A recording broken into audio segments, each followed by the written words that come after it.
लेकिन आप बांग्लादेशियों के नाम पे सिर्फ मुसलमानों को उठाओ और उनको डिपोर्ट करने की कोशिश करो, ये तरीका ठीक नहीं है। ये लोकतंत्र के, ये बताओ देश को कि ये नेशनल सिक्योरिटी फेलियर कैसे हुआ और कौन रिस्पॉन्सिबल था इस सिक्योरिटी फेलियर का, उन पे कार्रवाई हो। कांग्रेस मुख्य सचेतक और आदर्श नगर विधायक रफीक खान ने गुरुवार को सीकर में बीजेपी और केंद्र सरकार पर तीखा हमला बोला। एक निजी कार्यक्रम में पहुंचे खान ने वक्फ संशोधन एक्ट और डिटेंशन सेंटरों को लेकर सरकार की नीतियों को संविधान के खिलाफ और एक धर्म विशेष के खिलाफ बताया। उन्होंने कहा कि बीजेपी जुल्म की नीति पर उतर आई है और बांग्लादेशी घुसपैठियों के नाम पर मुसलमानों को परेशान किया जा रहा है। देखिए, वक्फ अमेंडमेंट बिल जो है, जो अब एक्ट की शक्ल में हो गया, और मुझे खुशी है आपको ये बताते हुए कि मैं राजस्थान से मैंने भी नुमाइंदगी की, मैंने भी इस एक्ट के खिलाफ रिट किया हाईकोर्ट सुप्रीम कोर्ट में, और सुप्रीम कोर्ट डिसीजन देने वाली थी। सुप्रीम कोर्ट के रवैये से लग रहा था कि सुप्रीम कोर्ट इसमें निर्णय वक्त सरकार के खिलाफ देने वाली है। तो सरकार के मंत्री के बयान और जिस तरह से सुप्रीम कोर्ट को धमकाना, वाइस प्रेसिडेंट ऑफ इंडिया के बयान, और अफसोस तो तब है कि जब वाइस प्रेसिडेंट ऑफ इंडिया खुद जिस पेशे से हैं वो वकालत से जुड़ा हुआ है, जुडिशरी से डायरेक्ट ताल्लुकात है, और वो डिफरेंस समझते हैं क्या सुप्रीम कोर्ट का ऑरा क्या है और किस डेमोक्रेसी में जुडिशरी का क्या दायरा है और पार्लियामेंट का क्या दायरा है। पार्लियामेंट में आपने एक्ट बना दिया। ये एक्ट, सबसे पहले तो मैं ये कह सकता हूँ कि ये एक्ट इनवैलिड एक्ट है। ये इनवैलिड कैसे है कि कोई भी कानून, कोई भी संशोधन जो संविधान की मूल भावना के खिलाफ जाके लिया जाता है, वो संविधान लागू, वो अमेंडमेंट लागू नहीं किया जा सकता। कैसे लागू नहीं किया जा सकता कि आप एक ऐसा बिल लेके आ रहे हो जो पर्टिकुलर एक समाज को आहत कर रहा है। आर्टिकल 29-30 है, आर्टिकल 25-26 है, 11-12 है। आपको देश के अंदर अपने अपने धर्म की, अपनी जाति की और अपने धर्म से रिलेटेड सारे क्रियाक्रम करने की इजाज़त देता है। आपने क्या किया? आपने सिर्फ वक्फ बोर्ड को चुन लिया। अच्छा, वक्फ बोर्ड क्या है? कोई वक्फ बोर्ड की संपत्तियां तो है नहीं। वक्फ बोर्ड तो उन संपत्तियों का केयर टेकर है जो संपत्तियां माइनॉरिटी के किसी न किसी काम में आ रही है। कोई कब्रिस्तान है, कोई ईदगाह है, कोई जामा मस्जिद है, कोई दरगाह है, कोई मस्जिद है। ऐसी संपत्तियां, दो तरीके से संपत्तियां आई हुई है वक्फ बोर्ड में, एक यूजर की हैसियत से और एक डोनेशन से।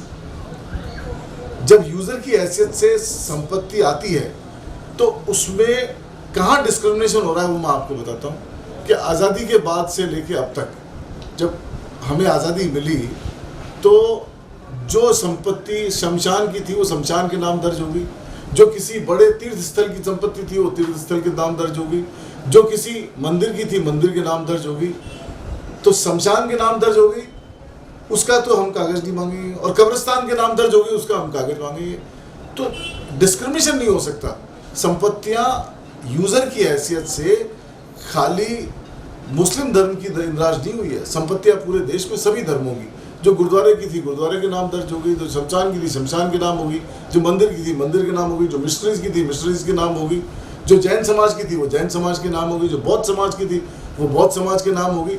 आप खाली वक्त की संपत्ति को उसमें ले रहे हो, ये डिस्क्रिमिनेशन है। और ये आर्टिकल 29-30 का उल्लंघन है, आर्टिकल 26 का उल्लंघन है। हमें धर्म की धार्मिक स्वतंत्रता कॉन्स्टिट्यूशन देता है। अगर ऐसा हो सकता, मैं आप सब पत्रकारों को बताना चाह रहा हूँ, अगर ऐसा हो सकता तो संविधान में एक अमेंडमेंट और हो जाता। ये क्यों नहीं हो सकता, उसको समझाने के लिए एक बात और कहना चाह रहा हूँ कि बीजेपी ये कहती है कि हमारे पास बहुमत है लोकसभा में, हमने बहुमत से पास करा लिया, हमारे पास राज्यसभा में बहुमत है, हमने राज्यसभा में पास करा लिया। तो अगर ऐसा आप कर सकते तो एक बिल और ले आते, और लाते कि नरेंद्र मोदी जी आने वाले 20 साल पीएम रहेंगे, बीजेपी का ही राज रहेगा, ले आते। लोकसभा में बहुमत है, पास करा लेते, राज्यसभा में पास करा लेते, लेकिन करा नहीं सकते। संविधान इसकी इजाजत नहीं देता, कॉन्स्टिट्यूशन इसकी इजाजत नहीं देता। 5 साल टेन्योर खत्म होने के बाद में कॉन्स्टिट्यूशन में अलग पावर है, अलग बॉडी एक्टिव हो जाएगी। संविधान के अंदर इलेक्टोरल प्रोसेस की एक प्रक्रिया है, वो प्रक्रिया का आपको पालन करना पड़ेगा। ऐसे ही धार्मिक स्वतंत्रता की एक संविधान में धार्मिक स्वतंत्रता की एक जगह है, उसको आप उल्लंघन नहीं कर सकते, तो यूजर की हैसियत से नहीं कर सकते, धार्मिक स्वतंत्रता की हैसियत से नहीं कर सकते, तो ये डायरेक्टली संविधान का उल्लंघन है। और फिर आप जुडिशरी को डरा रहे हो। ऐसे जुडिशरी को डरा करके आप फैसले नहीं करा सकते। देश के अंदर लोकतंत्र खत्म हो जाएगा। सबको इस मामले में जागरूकता रखनी चाहिए और जागरूकता रख के इस फैसले की खिलाफत करनी चाहिए। अभी तो जो जिस तरह की कानून व्यवस्था चल रही है पूरे देश के अंदर, वो बात करो आप। महिलाओं पे अत्याचार हो रहे हैं, जुल्म हो रहे हैं। एक तरफ सीकर, मैं सीकर की आवाम से भी कहना चाहता हूँ, बांग्लादेशियों की आड़ के अंदर, जो आप नहीं पूछ रहे वो भी सुनो आप मेरे से, बांग्लादेशियों की आड़ के अंदर आदमी उठा करके डिपोर्ट कर रहे हो। आप बांग्लादेशियों को भेजो, हमें कोई एतराज नहीं है, हम साथ देंगे आपका, लेकिन आप बांग्लादेशियों के नाम पे सिर्फ मुसलमानों को उठाओ और उनको डिपोर्ट करने की कोशिश करो। ये तरीका ठीक नहीं है, ये लोकतंत्र के हित में नहीं है। मेरे यहाँ एक थाने में 54 आदमी बंद कर दिए एक आदमी ने, मैंने पूरी उनकी डिटेल ली और जब मालूम किया तो ऐसे ऐसे आदमी निकल गए जिनकी रिहाइश के प्रमाण पत्र, जिनकी संपत्ति के प्रमाण पत्र 1960 तक के मिल गए। तो 1960 में कौन सा बांग्लादेश था भाई? 1960 में रहने वाले आदमी को आपने डिपोर्ट करने की तैयारी कर रहे हो, जो जनरेशन से हिंदुस्तान का बासिंदा है। हिंदुस्तान को आज़ादी किसी समुदाय विशेष ने नहीं दी है। हिंदुस्तान को आज़ादी किसी पॉलिटिकल पार्टी, आरएसएस कहाँ थी उस वक्त? आरएसएस तो घर में सो रही थी, आरएसएस तो तनख्वाह लेती थी अंग्रेजों से। ये हिंदू मुस्लिम सिख ईसाई सब मिलके लड़े।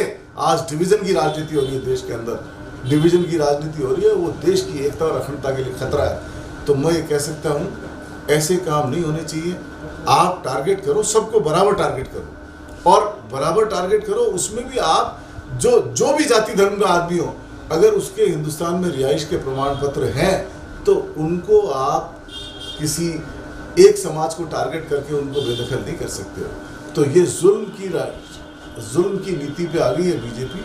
और मैं ये कहना चाह रहा हूँ कि जुल्म, जब अंग्रेजों का जुल्म भी सहन नहीं किया हमने, उसके खिलाफ आंदोलन हुए, ऐसे देश में फिर आंदोलन होंगे और बीजेपी आपको कहीं नजर नहीं आएगी। कानून व्यवस्था की जहाँ बात आ रही है कि एक तरफ राजधानी में ही पुलिस वो खुद अपराधियों को लेकर के होटलों तक पहुँचा रही है और दूसरी तरफ बांग्लादेशी जैसे मुद्दे भी हैं, इससे ज़्यादा शर्मनाक बात नहीं हो सकती कि पुलिस खुद क्रिमिनल्स को होटल में ले जाए, पुलिस खुद पैरोकार बन जाए। अरे जब रक्षक ही भक्षक बन जाएगा तो कैसे कानून व्यवस्था चलेगी? और ये जो मैं आपको बांग्लादेशी वाला ऑर्डर बता रहा हूँ, आप मेरे से, मैं अभी सीकर में, इसलिए आपको डिटेल शेयर नहीं कर पा रहा हूँ, नहीं तो आप जयपुर में अपने किसी साथी से कहोगे तो मेरे से डिटेल लेंगे कि सारे आदमी इस बात के लिए उठा लिए कि ऊपर से आदेश आ रहे हैं। जब मैंने ऊपर बात करी, अधिकारियों से बात करी, तो उन्होंने कहा कि जिनके पास वोटर आईडी है, पासपोर्ट है, या उनके कोई रिहाइश के प्रमाण पत्र है, उनकी पैदाइश के प्रमाण पत्र है, ये डॉक्यूमेंट, कोई भी ऐसा डॉक्यूमेंट जो ये शो करता है कि ये हिंदुस्तानी है। तो इनिशियली तो मैं, जो राजस्थान में रहने वाले लोग थे, उनकी पैरवी कर रहा था। फिर जब मैंने देखा कि इसमें डिस्क्रिमिनेशन हो रहा है, इसमें जुल्म हो रहा है, एक्सटॉर्शन हो रहा है, तो मैंने जो भी आदमी हिंदुस्तान का रहने वाला था उन सब की पैरवी की। और मुझे खुशी है कि कल भी काफ़ी सारे आदमी छोड़े, जो लास्ट लॉट बचा हुआ था वो कल छूटे हैं काफ़ी सारे लोग बात। और सीकर में जिस तरह से हुआ, मुझे नहीं लगता कि इस तरह की कार्रवाई सीकर में होनी चाहिए थी। और जहाँ तक कानून व्यवस्था और लॉ एंड ऑर्डर का मसला है, क्राइम रेट बढ़ गई है, किसी को अंदाज़ा ही नहीं है। हर गली कूचे में जब पुलिस वाले ही क्रिमिनल की पैरवी करने लग जाएंगे और उनका पहरा करने लग जाएंगे, तो मैं ये पूछना चाहता हूँ गृह मंत्री से कि क्या लालच है ऐसा, क्या वजह है ऐसी कि लोग बाग नशे में डूबे जा रहे हैं और आपके सरकार के, आपके आदमी खुद उनकी चौकीदारी कर रहे हैं।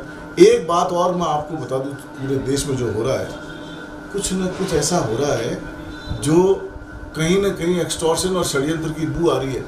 एक तरफ तो आप बांग्लादेशियों को उठा रहे हो, एक तरफ वक्फ अमेंडमेंट एक्ट के ऊपर आपके आदमी मीटिंगें कर रहे हैं, वहाँ आप लेकर आ रहे हो। ऐसा, ये पहला ऐसी नज़ीर है पूरे देश के अंदर कि मुसलमान रिलीफ नहीं मांग रहे हैं और आप खुद कह रहे हो कि हम करना चाह रहे हैं। अरे जो जहाँ जुल्म हो रहा है वहाँ तो कर नहीं रहे हो आप। जहाँ मंदिर माफी की जमीनें भूमाफिया मिलकर के बेच गए, उस पर कार्रवाई नहीं करना चाह रहे हो।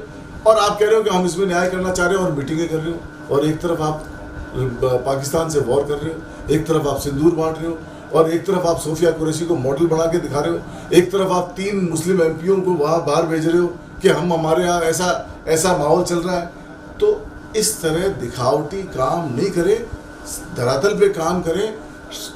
इस बात का जवाब देवें कि पहलगाम जितना प्रयास आप अपनी छवि के लिए पूरी दुनिया में कर रहे हो, उससे 5% प्रयास करो और उन मुलजिमों को, उन आतंकवादियों को ढूंढो जिन्होंने यहाँ हत्याएं की, जिन्होंने बेगुनाह लोगों को मारा। उनको आज इतना 1 महीना से ऊपर हो गया, आप अभी तक ये नहीं बता पाए कि कितने आतंकवादी थे और कहाँ से आए, किसने मारा, कैसे मारा, कौन लोग थे, उनके अभी तक उनके बारे में कोई पुष्टि नहीं कर रहे हो। अभी न केवल पहलगाम बल्कि पुलवामा भी अभी गुत्थी बना हुआ है, और फिर आप इमेज के लिए जा रहे हो। इमेज से पहले ये बताओ देश को कि ये नेशनल सिक्योरिटी फेलियर कैसे हुआ और कौन रिस्पॉन्सिबल था इस सिक्योरिटी फेलियर का। उन पे कार्रवाई हो, उन लोगों पे कार्रवाई हो जिन्होंने ये हत्याएं की, ये जुल्म किया। तो देश के अंदर एक मैसेज जाए कि देश में डेमोक्रेसी है, लोकतंत्र है, आवाम महफूज है, आवाम सुरक्षित है।